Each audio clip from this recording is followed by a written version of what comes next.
Choice po. Yun nga po, totoo po yun, nag-meet lang po kami ni Derek sa isang event, and sabi nga niya sa akin, isang malaking artista na, as in ganito lang, ito yung artista na yan na ang talagang mag-oo na dapat. So sige po, ako mag-lead po niyan. Noong una, hindi ko po siniseryoso kasi baka po kasi nasabi lang o kaya alam kong di matutuloy kasi ang tagal na. So nung tumawag nga po sa akin na ako na yung gaganap, sige po, gawin natin. Nung nalaman ko pong pare ang gagampanan ko, kailangan ko talagang aralin, hindi from scratch. As in, nasa point ako ngayon na may ginagampanan ako ibang character. And 360 ang gagawin ko. Kaya sabi ko, direct, sige, gawin natin kung ano lahat ng pwede ko makakaya.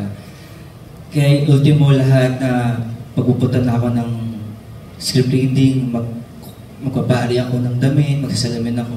Kasi hindi madali na may ginagampanan ako isa, tapos ang gagampanan ko isa, ngayon, itong bilang pare, kabaliktaran, 360. Nandun yung commitment talaga.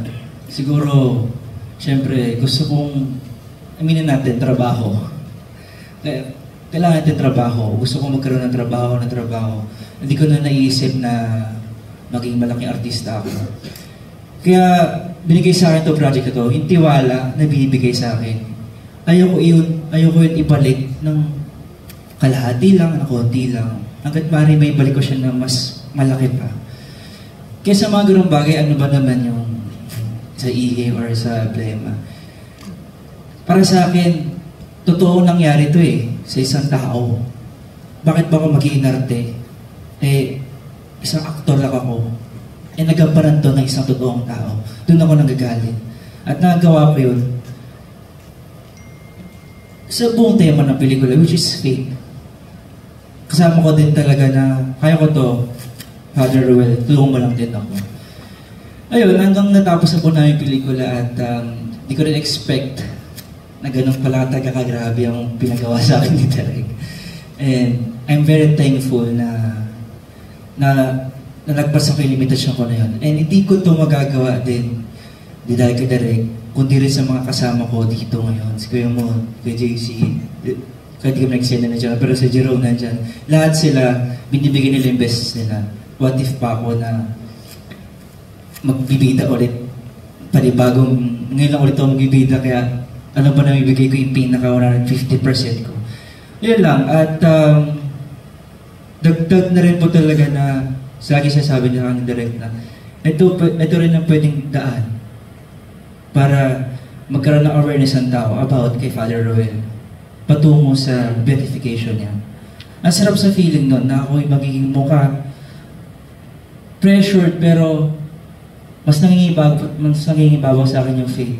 Until now, mapalabas na yung pelikula, sabi ko, sana maganda, sana magkaroon ng kaalaman niya mga tao. May isang Father Ruel Gallardo na Pilipino na nagbuwis ng buhay. Hindi lang para sa sarili niya, kundi sa lahat ng tao. Ultimo sa buong bansa at sa buong Katoliko na sa mundo. Green Bones? Wala.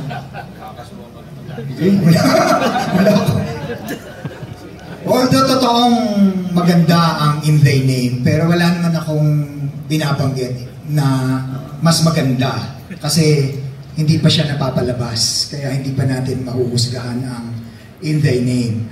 Although... May bulong lang kasi sa akin na nasabi mo yun. But anyway. Hindi. Although, ang In Thy Name ay pinaniniwalaan kong maganda. Definitely ang Green Bones, although hindi ko rin napanood yun, at hanga din ako sa pagkakagawa nila ang direktor, ay kaibigan ko din si Direk Z. Magkaiba sila ng tema, magkaiba ng ipinapahiwatig.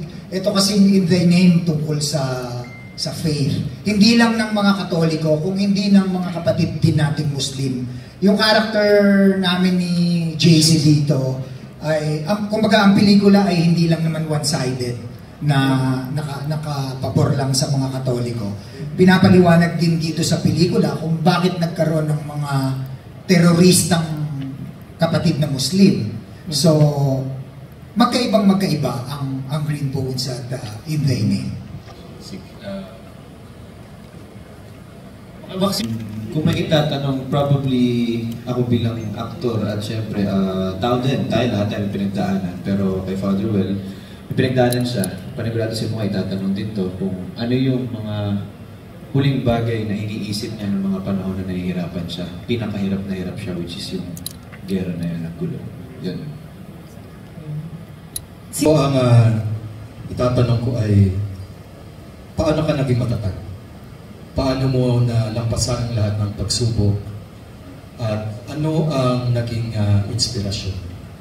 Isang tanong lang po ba? Maraming tanong. Ma'am Dolly, are you already contented with one question?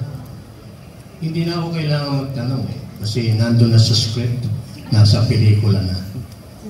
Unang-una, paniniwala sa Diyos, totoong paniniwala sa Creator. At tiwala sa kabutihan ng mga tao. Kahit na may mga masasamang nangyayari sa paligid niya, yun pa rin ang pilit niyang hinahanap. Yun lang. Wala akong tanong. If you are about to ask Father Roel Gallardo in real life. Okay, yeah. Siguro I have seen the trailer kasi meron kaming reaction trailer mamaya sa after. Anyway, yeah, the line was, I think if I'm not mistaken, it was if yung faith niya wavered or nawala in spite of everything that's going on. So I guess kung buhay pa si Father Roel, I would ask him, was there any moment or any doubt na or gaano kalaki na nawala yung faith niya, and would he still question it after everything that siguro we went through and everyone went through? Yan siguro. Thank you. Marami pong pagkakataon na sa mga scenes na gusto ko talaga lang umiyak. Pero ang pinakatamatak sa akin, spoiler na, pero ito talaga, magiging honest ako. Yung sina namin ni Kuya Mon, na sinexy na doon na dinuraan niya ako. Dumating ako sa point na, pagkaduraan sa akin, ang nasa isip ko, grabing trabaho ko. Yun lang. Kasi, sabi ko nga, para sa aming mga aktor, trabaho pa rin naman to eh. Kumbaga, gusto namin to gawin. Dahil alam namin din, may gusto kami makuha. Sabi ko, umabot ako sa ganito. Sabi ko, umabot ako sa ganito, natuturahan ako sa mukha. Pero, sa bright side nun, lagi ko iniisip, hindi eh. Meron akong faith. At the same time, meron taong mas mananalig yung faith na hindi niya mas naiisip yung mga ganyang bagay. Hanggang yung NC no na, actually, di ako pinapaiyak ni Direk Romel. Dumapalala ako, naiyak ako ng iyak ko totoong asma ko. Nagawa kong iyak, ni Father Roel. Kasi di ko naman alam paano umiyak si Father Roel. Pero iyak ko na yun, parang totoong ako na yun na sabi ko, bakit ko ginagawa ito? Hanggang after nun, umiiyak sila Father Ama, sabi ko, nasarap sa feeling pala na naisip ko na nasacrifice ko yung ganong bagay, pero ang resulta, nagapan ako na maayos sa trabaho ko. Ganun. I'm sure may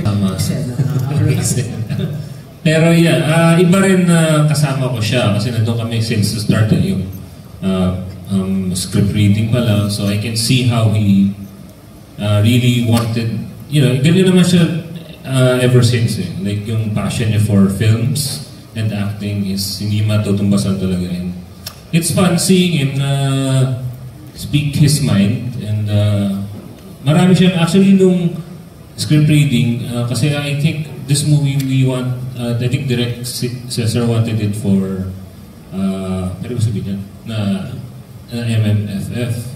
Yun yung ano namin. Pero like si Dad was saying sayang yung script, sayang yung story, sayang yung material, sayang everything.